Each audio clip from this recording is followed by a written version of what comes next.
pancen para nyata aku Gunadewa putrane Kanjeng Rama Prabu Sri Bathara Kresna layak ora tau kocat ora tau ketok jebul kowe didelikke karo bapakmu sababe apa rupamu bagus jebulane kowe iki duwe buntut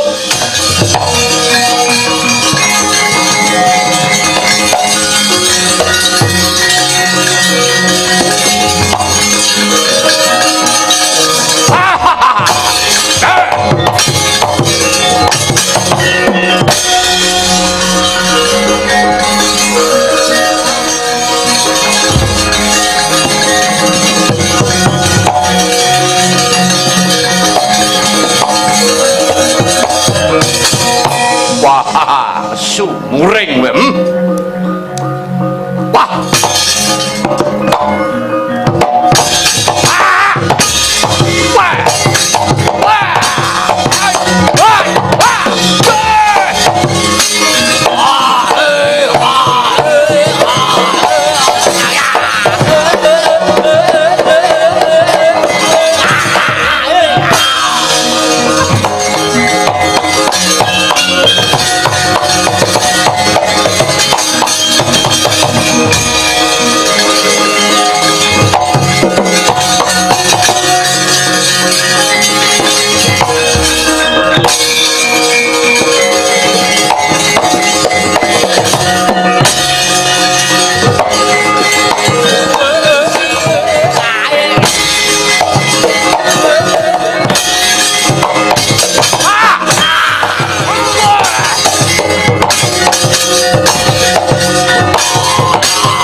Yudha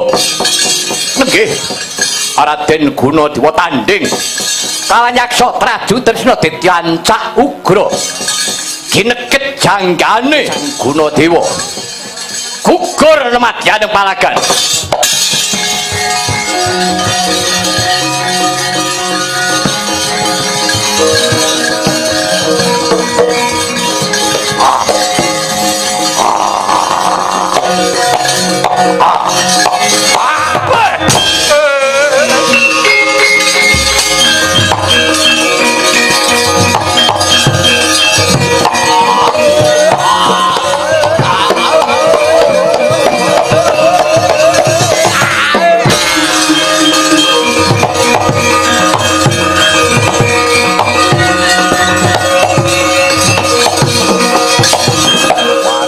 Dik daya sekti Mandraguna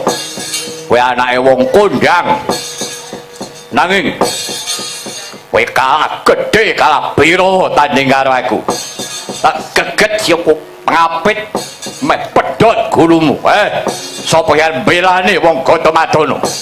lho Gunadewa modar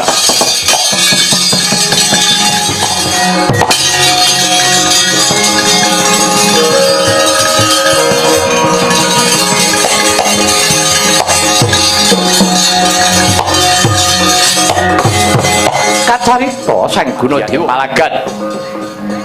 rikala semana nata Mandura Prabu Baladewa dawuh kawan sagung para senopati nyembah para sentana kalamun to yektine Sang Prabu Baladewa supena Prabu Baladewa ngimpi kalamun to Gadamadana banjir getih sami sakala wungu Indra geragapan Prabu Baladewa ya utusan kelawan ingkang putra Raden Wisata nganti kelawan para kadang nyawa Raden Harya Setyaki Patih Udawa merpeki dumateng Gadamadana kagiat gura wekasan Sang Gunadewa gugur wonten madyaning palagan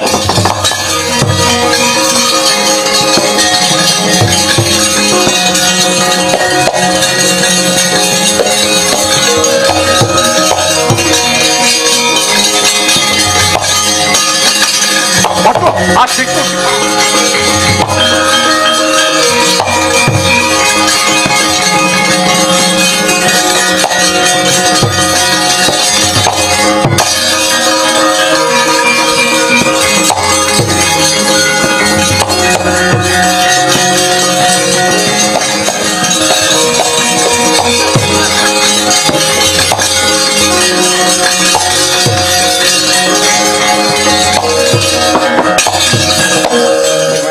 klataton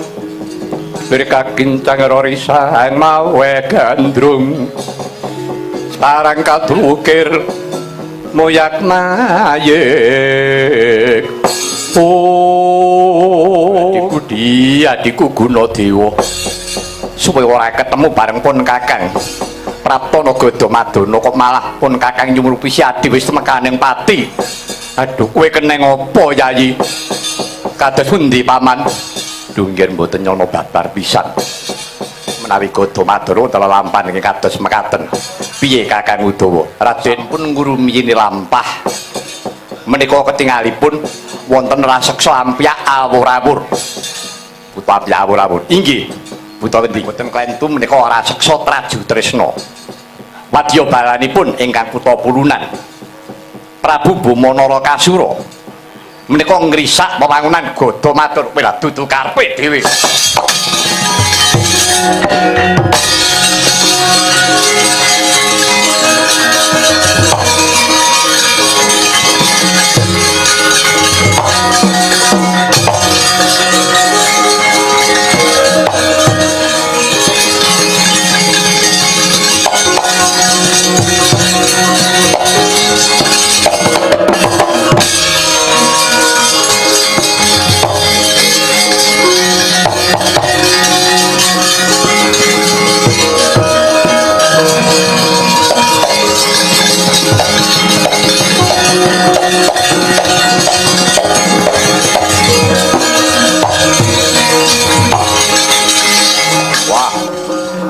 Neng bala teka meneh sapa iki kalek gobok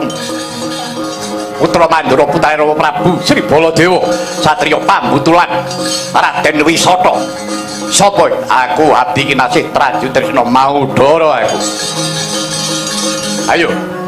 kowe aja ngrusak Gada Madana rusakan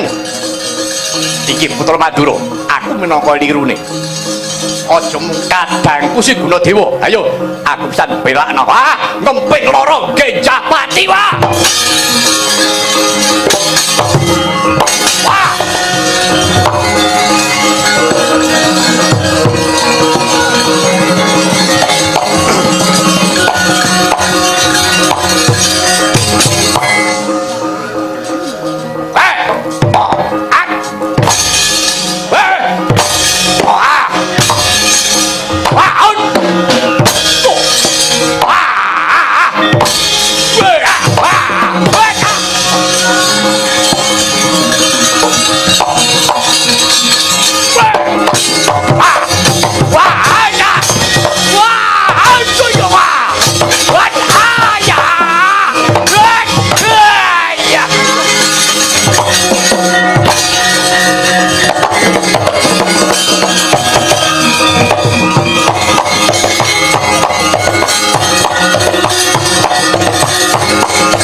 kriwikan dadi grojogan wah malah konangan karo sing duwe bawah yo maju tatu mundur ajur para prajurit sing kira-kira ora iso nyembadani karo wong Mandura mundura ayonane Dewas Padakna Dedya Kala Yayah Griwa maju tabrak dong bandengan kowe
wis maju yen perlu.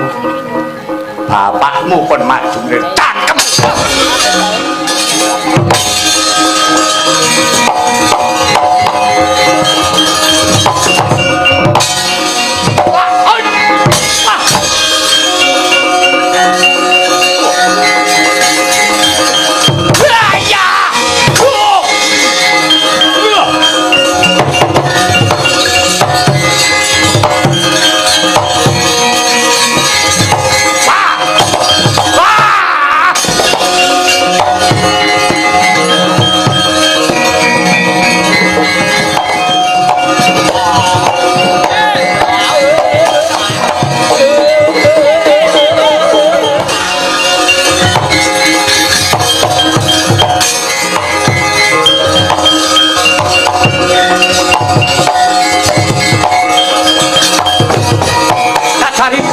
Wisata tanding lan yayah griwa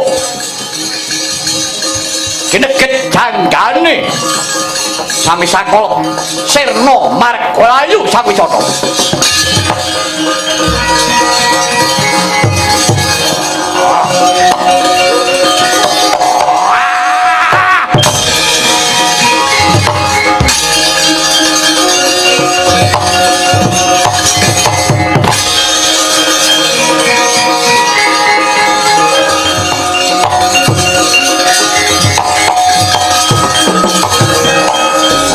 Mrata Jaya Mrata ayo cari anak Ratu Mandura nyatane tanding karo aku ora gondro sepiro ayo sopan belani sapa sing mbiyen maju yayah griwa tanding mah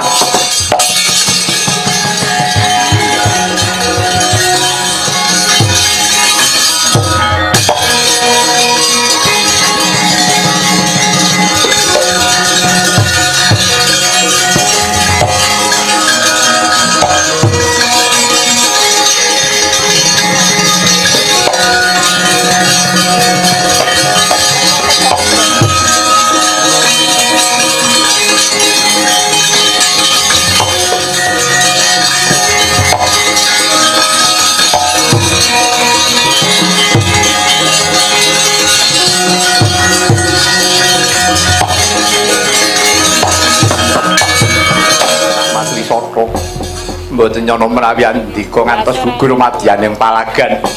piye iki Kakang Udawa keparing pun kados pundi aja nganti suwen matur lawan sinuwun Mandura atur napa anane lelakone Ganda Madana iki sedika Raden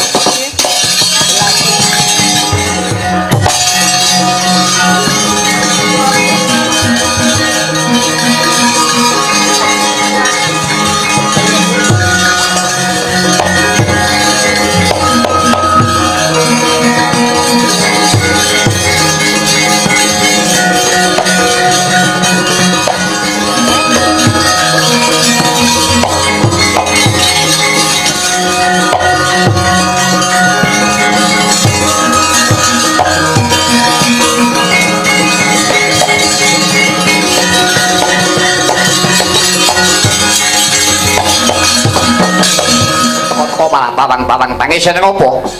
narika semono kok tak utus tak kon leledang menyang Ganda Madana karana panjenengan ingsun supena yen to Ganda Madana kebanjiran getih kok malah kowe bali tawang-tawang tangisane ngopo aduh sinuwun ngaturaken ketiwasan tiwasan piye Ganda Madana wonten untran-untran Ganda Madana ene untran-untran inggih sinuwun untran-untran piye wonten peperangan ingkang selangkung ageng perang gedhe piye sing cetha to menika wonten yaksa ampyak awur-awur buta ampyak awur-awur buta saramuk inggih sinuwun buta saka ngendi iye saking Trajutresna Parawadya balanipun pulunan paduka anak kula pun Bama Narakasura menika ngrisak wewangunan Ganda Madana ngrusak wewangunan Ganda Madana karepe manut pawarta ingkang kula tampi Ganda Madana badhe pun radenaken Ganda Madana badhe dipun damel margi saking Trajutresna dumugi wonten Dwarawati ingkang kenceng datan paminggo mila dipun risah gada matur edian.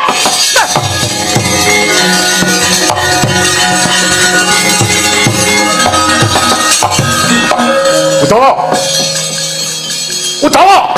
wonten dawuh apa cangkem iki bisu bae ora yo ngerti to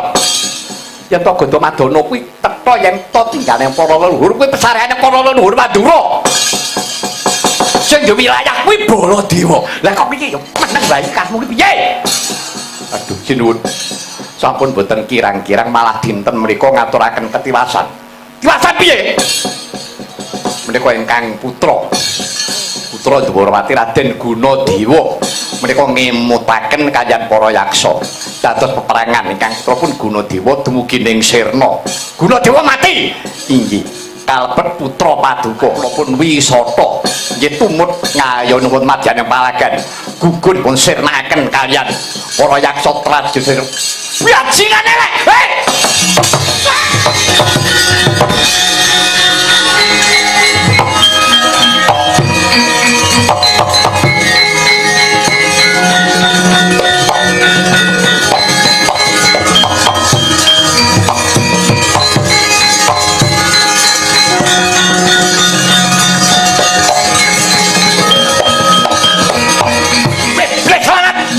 sapa wani nyernake anakku Suwisana anakku ki mung siji dadi sernake surat tatanan ayo kilo Baladewa iki Baladewa pelang pisan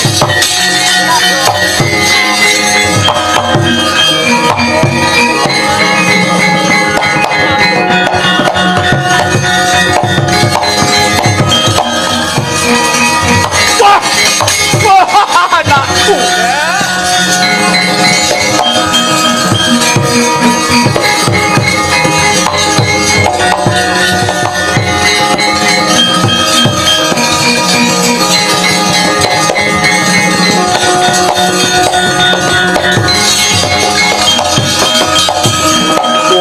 anakku Wisata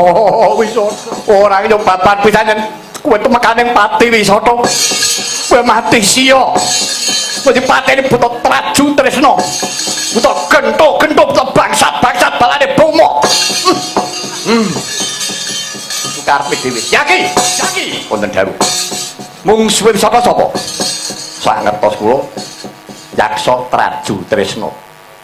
jenenge sapa kathah sanget kula ngantos mboten apal sing mateni buta traju tresna inggih ruktinan ora pane sing Wisata iki kabeh buta traju tenan entek dhewe parat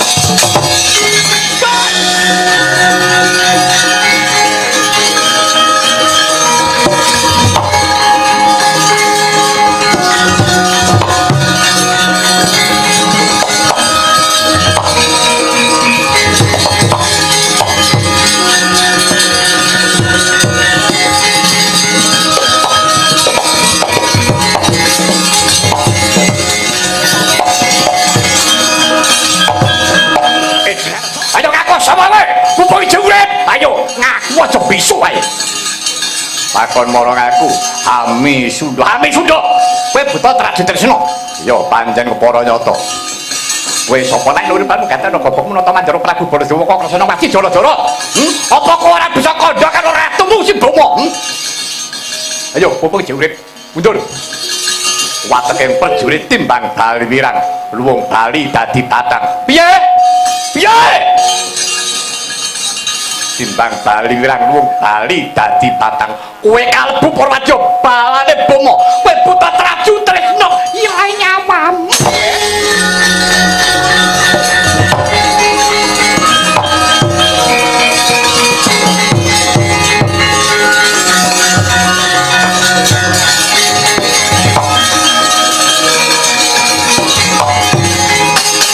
ayo katokno butimu ora kala nyuruhno ora gambar bedhatya ora sekti menggo ayo angkan kaya menjalur buten kaya menjangan mati ora arane Baladewa gigik kurung salembo ayu tamara saged timuri kadang-kadang nek buka kaya diampun ora kepop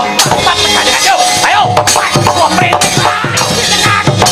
basilane elek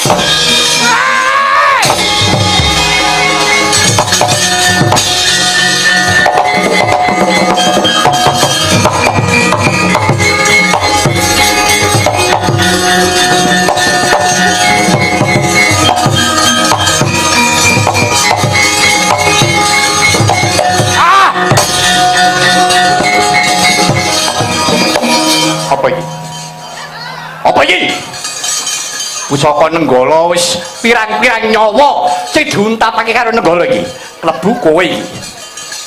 suwe-suwene 5 menit kas bokol pengen ngrasake yo kepengin dirasake Nenggala dublak Nenggala cangkemmu bokol ya iya ayo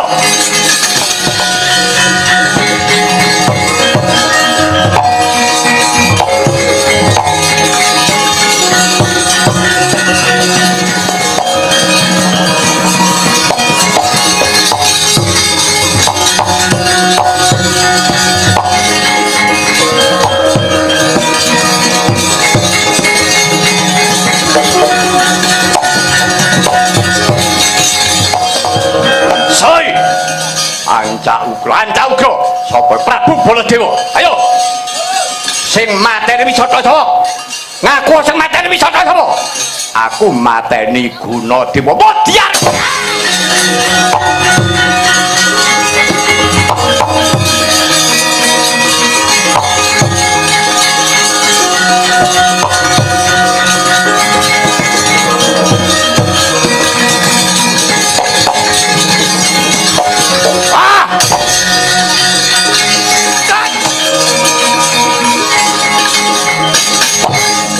Wawahe Nenggala cangkemmu kok kowe